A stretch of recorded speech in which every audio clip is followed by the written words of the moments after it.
Om Namo Bhagavate Vasudevaya. Om Namo Bhagavate Vasudevaya. Hare Krishna, dear devotees. Thank you so much for joining today. We want to seek the blessings of Radha Madhav, Radha Shyam Sundar, Krishna Balaram, Bal Gopal Gaunitai, Srila Prabhupada, and Guru Maharaj, and the assembled devotees. Continue with the series on Sanatana Dharma, and specifically looking at the demigod, the Devatas, wonderful servants of Krishna. So today we wanted to look at the position of Indra. Indra is the god of rain and thunder, and the weather is at his command, supplying rains in the universe. As the controller of the clouds, he is the master of the clouds, and is also known as Megavan. The title Lord of Sacrifice may refer to either Indra or Vishnu. Vishnu is the chief of the primal demigods. Of course, Vishnu is also Supreme Lord, he's Vishnu Tattva. But he's the chief, including of Brahma and Shiva. And Indra is the chief of the administrative gods.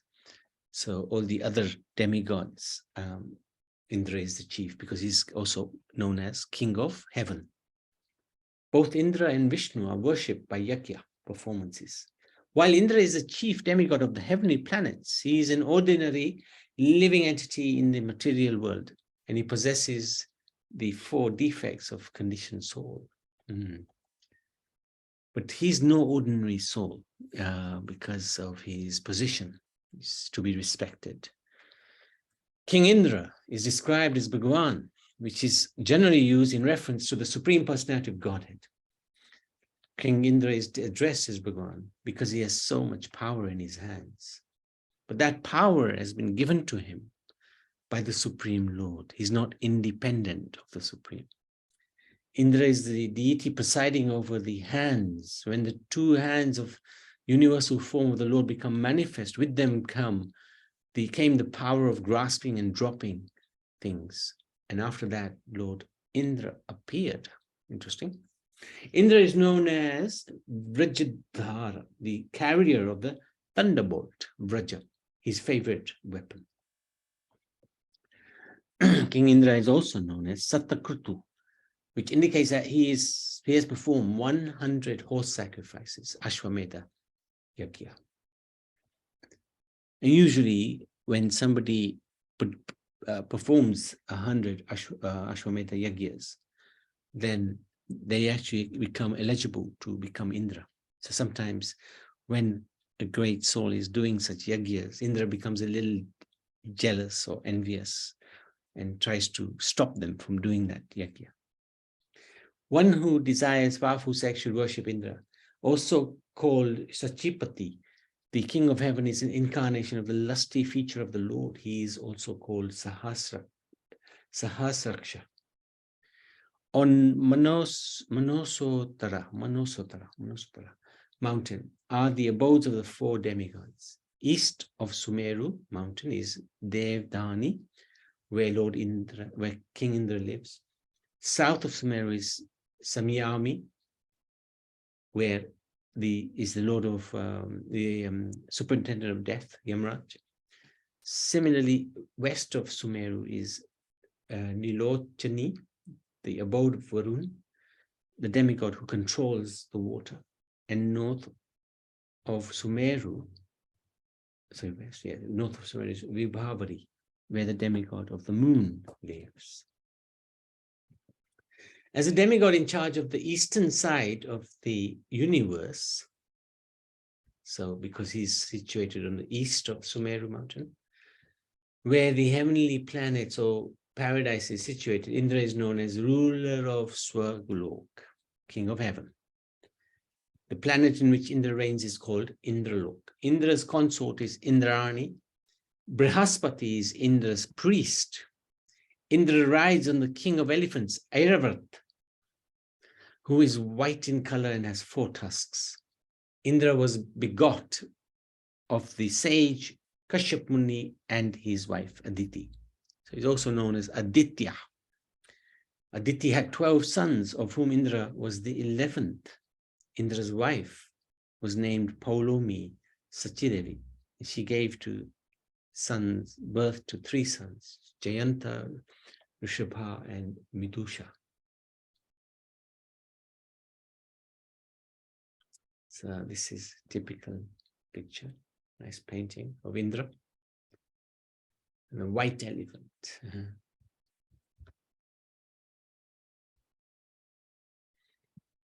Lord Vamandev, who is the so-called dwarf incarnation, is actually the Supreme Personality of Godhead. But he appeared to have been born as one of the brothers of Indra. He's also Aditya, child of Aditi and Kashyap Muni. Although Vamandev is sometimes taken as a less important demigod, he's actually the maintainer of Indra, the king of demigods. His actual position is that of the supreme whole, the source of the entire demigod system. Queen Kunti, who could call for any one of the demigods, called for Indra. And Arjun was born by him. First she called Dharma, then she called Vayu, then Indra. Arjun is therefore plenary part of the heavenly king Indra. Indra wanted Arjun to come to the heavenly planets, the Indralok planet beyond the moon planet. In that planet, he was cordially received by the local residents and he was awarded reception in the heavenly parliament of Indradev. Then he met Indradev, who not only presented him with his Braja weapon, but also taught him the military and musical science as used in the heavenly planets. So this was when they were in exile and Arjun visited Indralok. The first Manu of the Kalpa was Swambhu Manu. During the period of Swambhu Manu, there was no suitable living entity who could occupy the position of Indra. The Lord himself at that time became Indra. So Indra is a position. Sometimes there is not a qualified person who can occupy that position. So what does the Lord do? He occupies it himself. Assisted by his own sons like Yam and other demigods, Lord Yagya rules the administration of the universal affairs. In the age of Swarochisa, the second Manu, Rochan became Manu. And then we do a list here. In the age of Uttam, Satyajit, Tamasha, Trishika, Raivata, fifth Manu, Vibhu becomes Indra. So all these great souls have the privilege of becoming king of heaven in these different ages. Chakshush, sixth mantra, mantra Druma. Shraddhadev, the seventh Manu, Purandara, and that's where he's our Indra. In the eighth, Bali becomes Indra. And so Bali at the moment, he's in Patalok. He's going to become an Indra. In the ninth, in the age of the ninth Manu, Daksha Savarni, Adbhuta becomes Indra. In Brahma Savarni, Shambhu becomes Indra. Dharma Savarni, Vaidrata. Rudra Sarvani, Ratadham. Deva Sarvani, that's the 13th Manu. Devaspati. Indra Sarvani, Suchi becomes Manu, 14th Manu. Indra, sorry. So the total duration of the prayer is ruled by these Manus is calculated to be 1,000 Chatuyugs, or 1 day of Brahma, basically, 1 day of Brahma. So that was all the Manus in 1 day of Brahma. Once Indra, the king of heaven, was cursed by his spiritual master Brihaspati on account of his misbehavior, and he became a hog on the planet, on this planet Earth. So he was cursed, he became a pig. And as a pig, he had a family. After many days, when Brahma wanted to recall,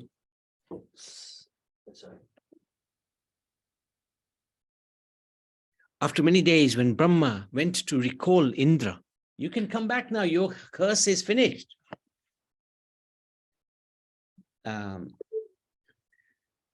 But he actually, in the form of a pig, had forgotten everything of his prior position, even though Brahma revealed it to him. And Indra refused to go back. I have my hog wife, hog children. I have my lovely meal waiting for me. Please leave me alone and go away. I don't want to go to heaven. I don't care if I'm king of heaven. I've got everything I need here. This is the spell of Maya. Even Indra forgets his heavenly standard of life and is satisfied with the standard of a hog's life. This is really revealing pastime. It's just unbelievable, actually. Incredible.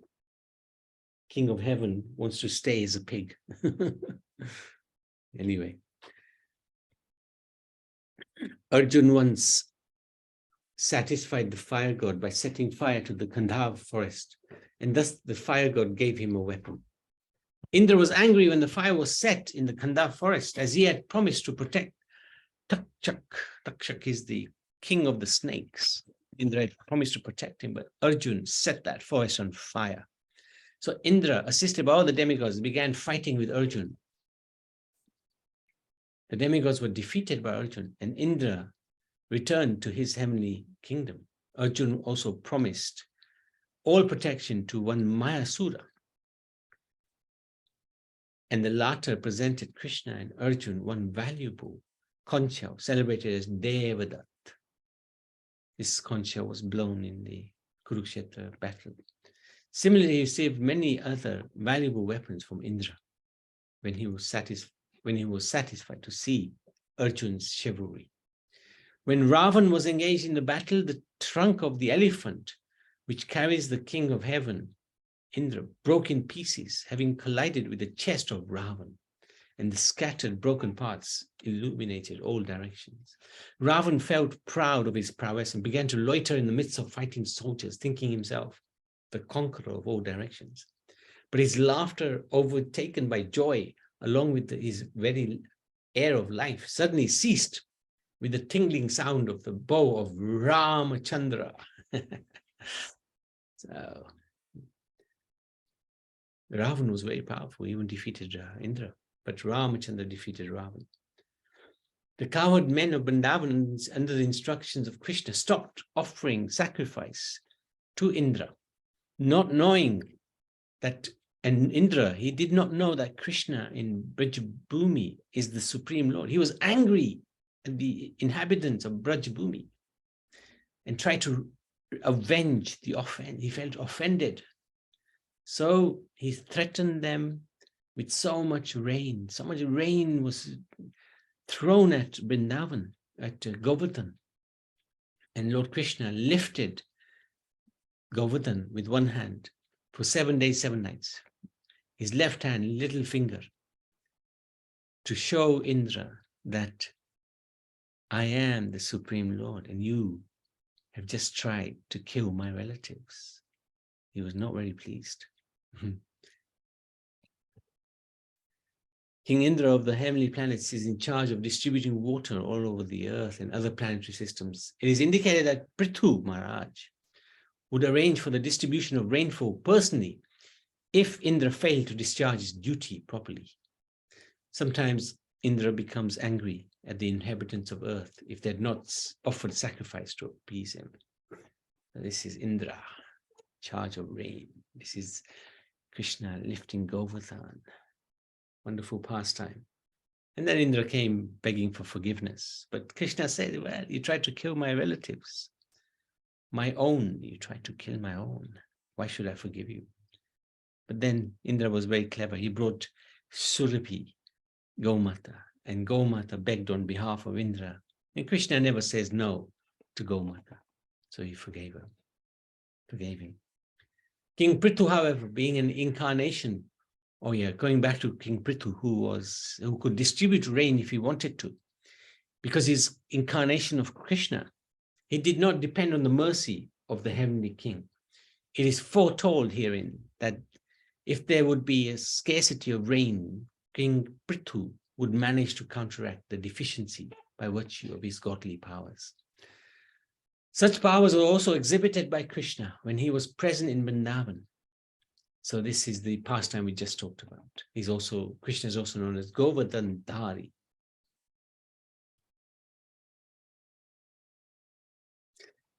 Indra is in charge of throwing thunderbolts and giving rainfall. Generally, thunderbolts are thrown on tops of hills in order to break them to pieces. As these pieces are spread in due course of time, the surface of the globe becomes gradually fit for agriculture. Level land is especially conducive to production of grains. Thus, the planet Earth requested Maharaj Prithu to level the surface of the earth, breaking up the highlands and mountains. Once upon a time, Garud, the carrier of the Lord, snatched away a nectar pot from the hands of the demigods in order to liberate his mother, Nita, from the clutches of his stepmother, Kradu, the mother of the serpents. On learning of this, Indra hurled his thunderbolt at Garud with a view to respect the infallibility of Indra's weapon. Garud, though invincible, because he is the Lord's carrier, so he dropped one of his wings, which was shattered to pieces by the thunderbolt. The inhabitants of the higher places are so sensible that even in the process of fighting, they observe the preliminary rules of regulations of gentleness. In this case, Garud wanted to show respect for Indra. Since he knew Indra's weapon must destroy something, he offered his wing. As the demigods made Indra, king of heaven, into a calf, and from the earth they milked the beverage soma, which is nectar. Thus they became very powerful in mental speculation and bodily and sensual strength. So Indra has got many facets to him. He can even turn into a calf and milk the earth. Whenever a great sage undergoes severe austerities for material power, King Indra becomes envious.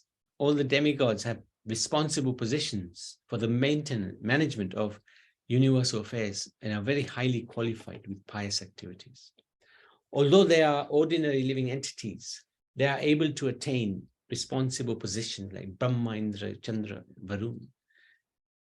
As is the nature of this material world, Indra is very anxious if a great sage undergoes severe austerities. So when Vishwamitra was doing his austerities, Indra sent Menika to disturb him, and he succeeded. The whole material world is filled with such envy that everyone becomes afraid of his neighbors. Every businessman is afraid of his associates because this material world is a field of activities for all kinds of envious people who have come here to compete with the opulence of the Supreme Personality of Godhead. Thus, Indra was very much afraid of the severe austerities performed by Vishwamitra. There you go. He also disturbed King Prithu's sacrifice. He disturbed the vow of the great sage Kandu, who became attracted by the heavenly society girl Brahmlocha.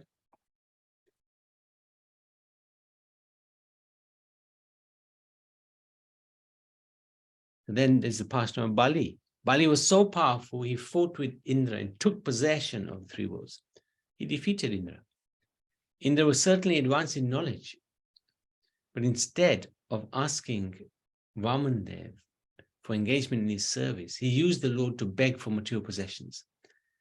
That would be finished at the end of the one age of Manu. So basically what this is saying is that Indra should have known better. Why ask when the Vamandev is in front of you? Why ask for broken glass when you can ask for the diamonds? The broken glass is material benefits. The diamonds are his seva, bhakti. So even Indra has a lifespan which is the lifespan of one Manu, 309 million years. It's he's still going to die. That 309 million years will go very fast. Just like our 70, 80, 90 years will go very fast. Therefore, Bali Maharaj lamented that although Indra was very learned, he did not know how to use his intelligence properly. Instead of asking Vamandev to allow him to engage in service, Indra used him to beg Bali for material wealth. Although Indra was learned and his prime minister, Brihaspati, was also learned, neither of them begged to be able to render loving service to Vamandev. Interesting, huh? Once upon a time, Indra, the king of demigods, was sitting with his wife Sachidevi and being praised by various demigods like the Siddhas, Janaras, Gandharvas. When Brihaspati entered the assembly, Brihaspati is his guru, but Indra was too much enjoying the praise he was getting. He forgot to respect Brihaspati, who saw his pride and wanted to teach him a lesson. Indra, of course, realized his mistake. He begged for forgiveness, but he couldn't find Brihaspati anywhere. Because of his disrespectful behavior towards the spiritual master, Indra lost all his opulence and was conquered by the demons. That's Bali Maharaj, and they occupied his throne. Eventually, they went, understanding the situation, Lord Brahma chastised the demigods for their offense to the spiritual master. And then following Brahma's orders, the demigods accepted Vishwarup as their priest. And we've read this in the 6th canto of the Srimad Bhagavatam, how Vishwarup gives them the Narayan Kavach, which protects them against the demons. And eventually they conquer the demons. Always thinking of how he could be relieved of sinful reactions for killing Vrittasura. Vrittasura was a demon. In his previous life, he was Chitraketu, great devotee. But as Vrittasura, although being a demon, he was still a Brahmin, but not just a Brahmin. He was actually inside a great devotee of the Lord. Indra killed him. For that, he had to live in a lake for 1,000 years in a subtle fibers of a stem of a lotus. So at that time, Indra couldn't get his share of the yajna because fire god was too scared to go into the water. So he was starving. Yes, Prabhupada. Hare Krishna, Prabhuji. Hare Krishna. Did you say he killed Vatrasur? Is that what you said? Yeah, Vattasura. Vattasura was born as a demon. He was cursed as Chitraketu. He was cursed to become a demon. But inside he was a devotee. But outside, a demon. Yeah, and the King Indra killed him, and then he was in the he was subtle fibers of stems of lotus. Is that what you said? Yeah. Indra had to suffer the sin of killing this Brahman. So he had to live for 1,000 years in the lake. 1,000 years. All right. And that was, as you said, fiber of the stems of the lotus. To protect himself. That's right. I see. Okay, thank you. Thank you very much. So then Indra's sins were diminished by the influence of Rudra.